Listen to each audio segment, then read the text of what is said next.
There is a moment early in any great endeavor when the silence around you becomes so complete that you begin to wonder if you are the only one who can hear what is coming. That silence is not emptiness. That silence is information. And most people, unable to bear it, fill it with noise, with validation, with announcements, with the desperate need to be seen moving before they have actually arrived anywhere worth seeing. I have watched this happen my entire life. I have watched men stand up before they had finished climbing. I have watched them announce the summit while they were still on the lower slope. And I have watched quietly as the mountain took them back. The world does not punish ambition. The world punishes impatience disguised as ambition. I grew up understanding something that took most people decades to learn, if they learned it at all. I understood that the accumulation of wealth, real wealth, not the performance of it, operates almost entirely in darkness. Not because darkness is shameful, but because light, when applied too early, burns the thing you are trying to grow. You do not put a seedling under a floodlight and call it gardening. There is a kind of person I have observed throughout my life. They are not rare. In fact, they are the majority. They are intelligent, capable, often more talented than the people who eventually surpass them. But they carry one fatal habit. They need to be known for what they are doing before what they are doing is finished. They need the acknowledgement before the result. They trade the result for the acknowledgement, and they do not even notice the moment the trade is made. I never made that trade. Not because I was incapable of wanting recognition. I am human. Of course, there were moments when I wanted to be understood, to be believed, to have someone nod and say, "Yes, I see what you are building." But I learned, early and painfully, that the moment you open that door, you are no longer building alone. And when you are no longer building alone, the thing you are building is no longer entirely yours.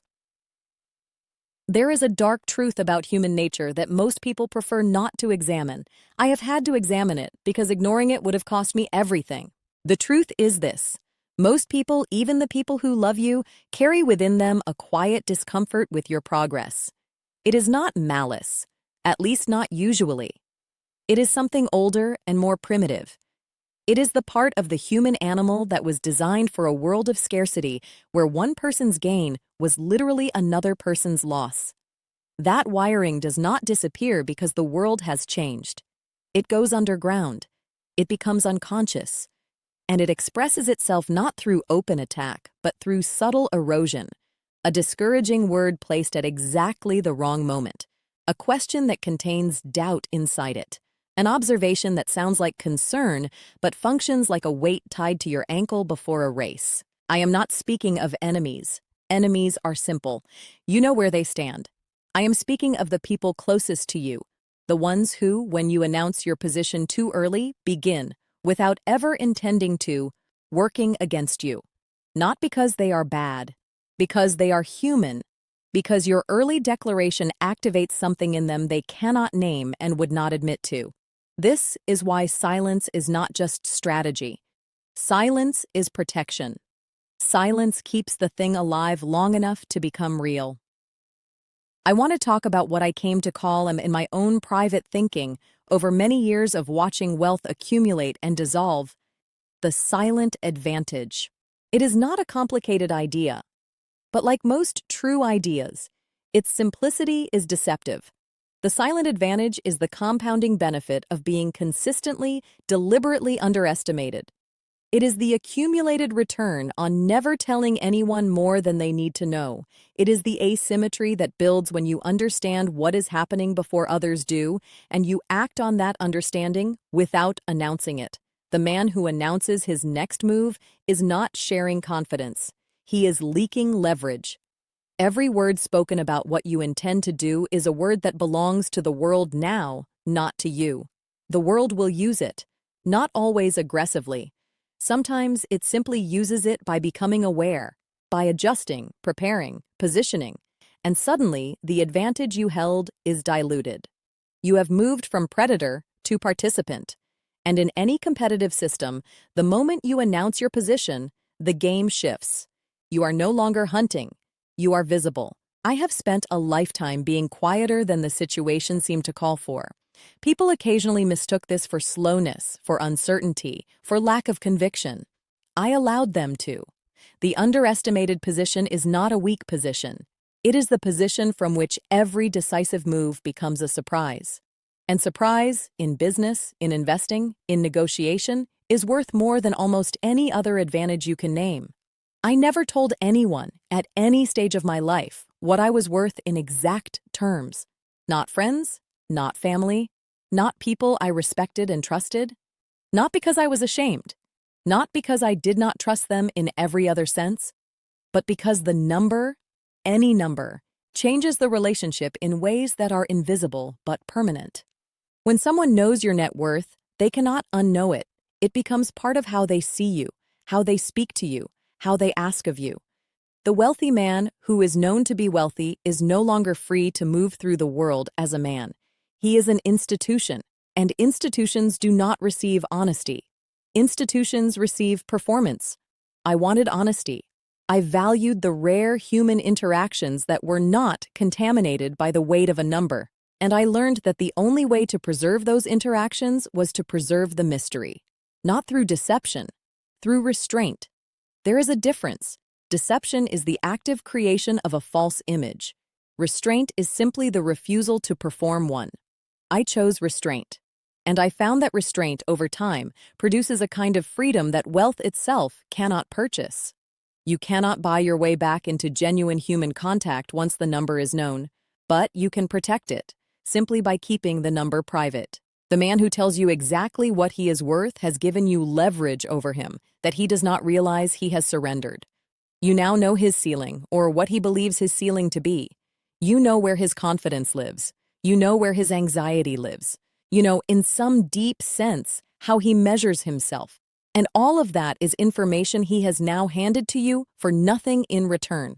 I never gave it away. In the same manner that I protected what I had, I protected what I intended to do. I never announced a move before I made it. Not in business, not in investing, not in any domain of consequence. This is harder than it sounds. There is a genuine pleasure in telling someone about a good idea. There is relief in sharing a plan. It distributes the weight of it. It creates a feeling of momentum. It makes the thing feel more real. I understand that pleasure. I have felt it. But I also recognized it early enough to be suspicious of it, as a sensation that costs more than it returns. When you share an idea that is not yet complete, you subject it to forces it is not ready to withstand. Other people's doubts, their competing visions of how it should be done, their well-intentioned adjustments, their premature enthusiasm, which can be as dangerous as premature doubt, because enthusiasm before proof creates a social contract where the idea owes performance to an audience, and ideas do not perform well when they are in debt. A plan is most powerful when it is entirely private, when it has not yet been touched by any other mind, when the decisions within it have not yet been contaminated by the need to be explainable to someone else. I made my best decisions in silence. Not in isolation, I sought counsel selectively and carefully from people who had a stake in precision rather than opinion. But the architecture of the decision, the core of what I intended and why, that stayed inside, protected, until the moment of execution made disclosure irrelevant. Because once the move is made, there is nothing left to protect. The announcement of a completed action carries no leverage for others to exploit. You are not sharing intention, you are sharing history, and history cannot be intercepted. There is another principle I came to hold with great conviction, perhaps more deeply than any other, and it is one that most people, including most wealthy people, get wrong. I was always careful about what I gave my children too early and too certainly. Let me be precise, because this is a topic where imprecision is dangerous. I do not mean that I withheld love or time or education or the values I believed in. I gave those things with full measure. What I was careful about, what I deliberately withheld in a structured and reasoned way, was certainty. The certainty of guaranteed inheritance. The knowledge, confirmed and absolute, that no matter what happened, there was a net underneath the tightrope. I have watched what that certainty does to people. I have watched it happen in families I knew, in the children of men I respected, in patterns that repeated with enough consistency that I could no longer call them coincidences. When a person grows up knowing they will receive a significant, life-altering sum regardless of what they do, something happens to the orientation of their energy. It is not laziness, exactly. It is something more subtle. It is the subtle collapse of necessity. And necessity, the condition of needing to find one's own way, one's own capability, one's own evidence that one can function in the world, is not a cruelty. It is a structure. It is the structure inside which a self is built. Remove the necessity, and you do not produce freedom. You produce a different kind of imprisonment, one with no walls visible from the inside. The greatest thing I could give my children was not money. It was the experience of building without knowing the rescue was guaranteed. And where I chose to leave wealth, and I did choose to leave wealth, I did it with structures, conditions, purposes, and timelines that forced engagement rather than enabling withdrawal. Wealth that requires nothing of its recipient is not a gift. Over time, it becomes a sentence. I want to speak for a moment about charity and the strange modern impulse to perform generosity publicly. I have given money away, a great deal of it, and I intend to continue. But I never, in any meaningful instance, gave in order to be seen giving. Not because I am indifferent to reputation, but because I understood something about the nature of public giving that troubled me deeply the more I observed it. Public charity is often less about the recipient and more about the giver's need to be understood as generous, which means it is not primarily charity, it is marketing in the currency of virtue. And virtue marketed is, in some fundamental sense, virtue compromised. I also observed, and this took years of watching before I was willing to say it plainly, that public displays of generosity create social debts in the people who receive them. The person who is helped publicly is not just helped. They are positioned. They are placed in a visible story where they occupy the role of need, and the giver occupies the role of abundance. And while this may feel empowering to the giver, it is rarely experienced as pure grace by the receiver. I preferred the kind of giving that no one would ever know about, that allowed the recipient to receive without being witnessed receiving. That kept the dignity of the transaction entirely intact. And I found that giving in that way also kept my own thinking cleaner. When no one would know, the only real question was whether the giving was worth doing on its own terms. Stripped of the performance, stripped of the social return, was this act valuable? When the answer was yes, clearly, simply, privately, yes, I acted. And when the only compelling argument was the visibility of the action, I walked away from it. There are gifts that cost the giver very little because the public return is so high. Those are not the gifts I was interested in making. Let me now speak about success and pain, and the equally dangerous impulse to broadcast both. I have seen men ruin carefully built positions by announcing successes too loudly. I have seen them ruin different, but equally hard-built positions by sharing their suffering too openly. And I have come to believe that the impulse driving both is the same: the need to be witnessed, to be validated, to have the internal experience confirmed by an external reflection. When you announce success, you invite reappraisal. Every person who hears about your achievement recalibrates their relationship to you, their sense of what you now owe them, what they might legitimately expect from you, whether their own position is more or less secure in the new geography of your success. Most of that recalibration happens beneath the surface. It is not declared, but it is real, and it shifts the texture of every interaction that follows. When you announce pain, genuine pain, real struggle, you trade something irreplaceable for something temporary. You trade the privacy of your vulnerability for a moment of connection, of sympathy, of feeling less alone. I understand that trade.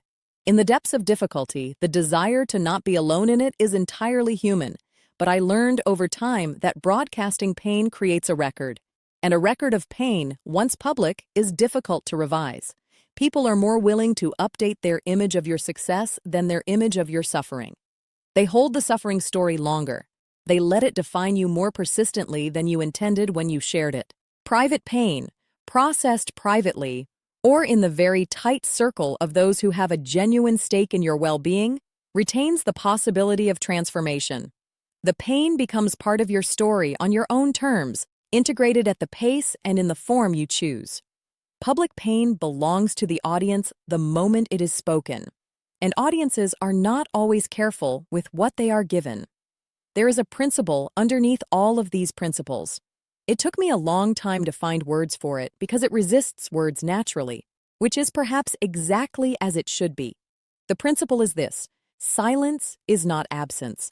Silence is the most sophisticated form of presence available to a thinking person. When you are silent about your wealth, you are not pretending not to have it. You are exercising control over the narrative. You are refusing to let the number be the story. When you are silent about your plans, you are not hiding from accountability. You are protecting the integrity of the process. When you are silent about your success, you are not diminishing the achievement. You are keeping the achievement in service of the work rather than the work in service of the achievement. When you are silent about your suffering, you are not denying the reality of it.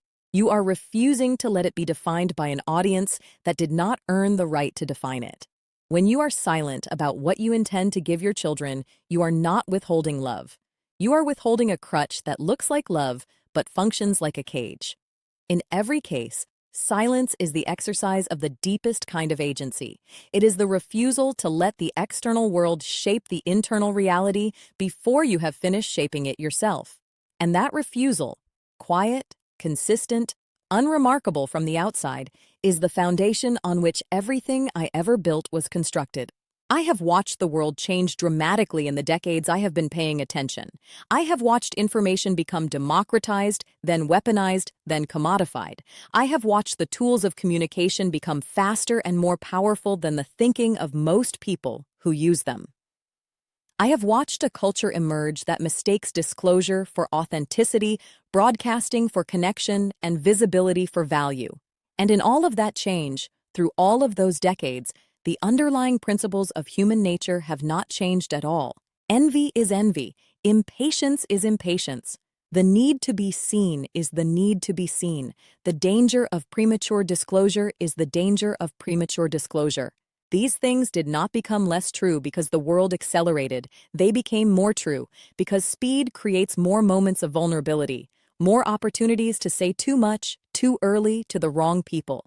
The person who learns to be quiet in a noisy world does not lose. The person who learns to be quiet in a noisy world holds the single greatest advantage available: the advantage of being the only one in the room who still knows things that no one else knows. Information, held and not shared, does not stay static. It compounds. It connects with other information you hold. It builds a picture that is increasingly accurate, increasingly complete, increasingly actionable. While the person who sold their information cheaply for the price of a moment's social warmth holds nothing. I want to be clear about what I am not saying. I am not saying you should be cold. I am not saying you should be withdrawn from life, from love, from the warmth of real human connection. The principles I have described operate in a specific domain, the domain of strategy, of wealth, of competitive systems where information is leverage. In the domain of genuine relationship, in love, in friendship, in family, the calculus is different. And the person who applies the cold logic of silence to every human interaction has not understood what I am saying. They have taken the instrument out of context and cut themselves with it. I have had deep, honest, open relationships. I have told the people I trusted most things I told no one else. The discipline I am describing is not the suppression of all intimacy. It is the selective, considered, intelligent control of what you reveal and to whom, in what context, at what stage. The mistake most people make is the opposite of coldness.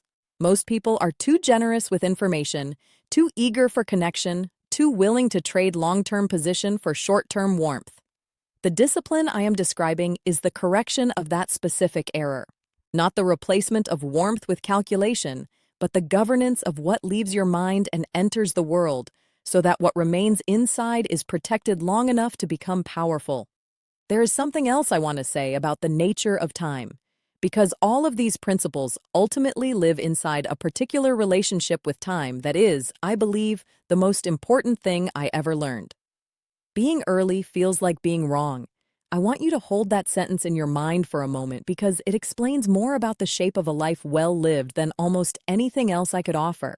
When you see something that others have not yet seen, when your analysis, your patience, your observation leads you to a position that the world has not yet validated, the absence of that validation feels, emotionally, almost indistinguishable from being wrong.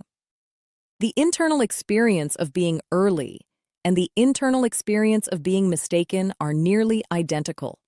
Both are characterized by isolation, by doubt, by the absence of confirming signals from the world around you. And this is where most people abandon the position. Not because the analysis was faulty, but because the emotional experience of being right and unconfirmed is too uncomfortable to sustain. They look around and see no one else standing where they are standing. They hear no one else saying what they are saying, and the silence of the world around their conviction becomes, over time, indistinguishable from the silence that surrounds an error. So they move.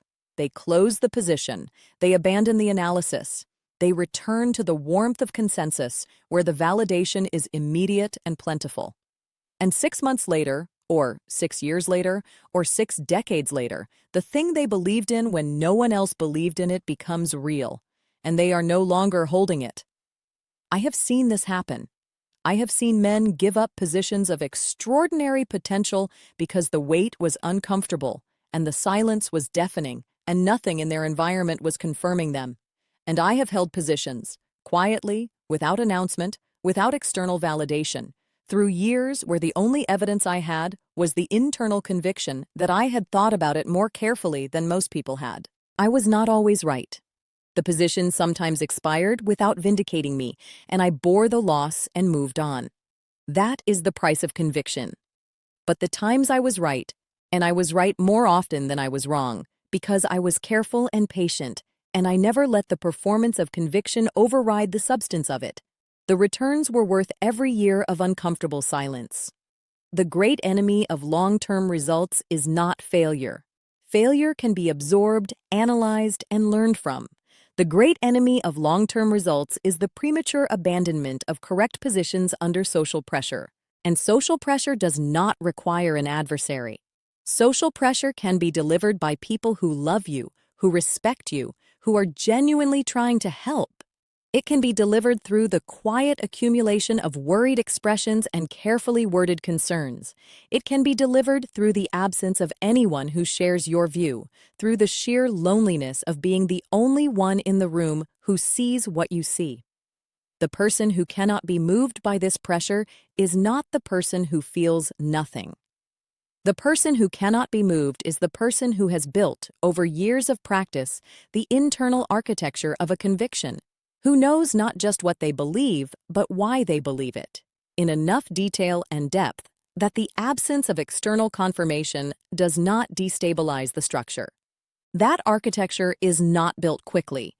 It is not built by reading. It is built by the repeated experience of holding positions under pressure, watching the outcome, and learning, from both the victories and the failures, the difference between a position held because of disciplined analysis and a position held because of ego. Ego and discipline feel the same from the inside. Time reveals the difference from the outside. I want to say something now that may sound, at first, like a departure from everything else I have said, but I think it is the deepest expression of all of it. The principles I have lived by, the silence, the patience, the refusal to perform, the protection of information, the governance of disclosure. None of these were primarily strategies. They were not tactics I deployed to maximize return. They were expressions of a particular understanding of what a life is for. A life is not for being witnessed. A life is for being lived, and the living of it, the actual, interior, continuous experience of moving through time with conviction and purpose, requires a kind of space that constant visibility destroys. I have watched people live their entire lives at the surface, performing, broadcasting, seeking reflection, and I have sometimes seen them accumulate significant wealth in the process.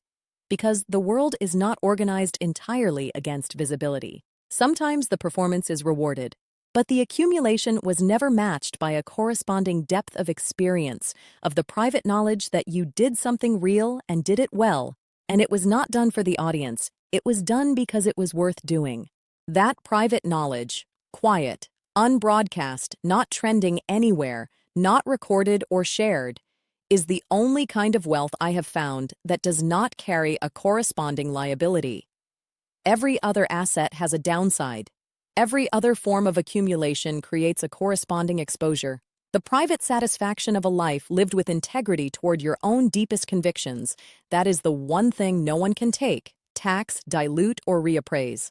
I protected it by protecting the conditions under which it could exist. And the most important condition for its existence was this: that not everything had to be known. Let me tell you what I have seen at the end of things, in the people who lived long enough to look back. The ones who found peace were not, on the whole, the ones who had the most. They were not the ones who were most celebrated, most visible, most often quoted or referenced or admired. They were the ones who had maintained, throughout the noise of a long life, some quiet interior space that was entirely their own, who had not surrendered that space for applause or validation or the temporary relief of being understood. They were the ones who had learned to be alone with what they knew without needing it confirmed, who had sat with uncertainty long enough that it no longer felt like threat, who had held positions in investing, in relationships, in their understanding of themselves, with enough patience that the positions had time to become true. And they were quiet, not silent from emptiness, quiet from fullness, the quiet of a person who has said the things that needed to be said to the people who needed to hear them and kept the rest close, where it belonged. I do not know how much time I have left. At a certain age, that uncertainty becomes part of the texture of daily life rather than a distant abstraction.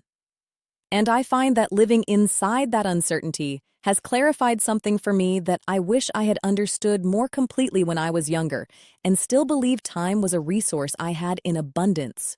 What you protect, you preserve. What you announce, you surrender to the world's interpretation. What you perform, you owe to the audience that came to watch. What you live quietly and in accordance with your own deepest understanding, that remains yours, entirely, until the last. The world will not remember most of us for what we kept private. The world remembers what was shown to it. But what was shown to it is, in the end, the smaller portion. The larger portion, the actual texture of a life. The real decisions made in real rooms with real stakes. The moments of conviction held against real pressure, that lives only where it was lived, inside, protected, unbroadcast. And that, I have come to believe, is not a limitation. That is the point. The quietest room is not empty. It is the only room where the thinking can be trusted completely, because no one else is in it, shaping it, adjusting it, performing inside it. Be the person who builds that room. Furnish it carefully. Keep it clean, and guard the door. Not because the world outside is your enemy, but because what grows in silence cannot grow any other way.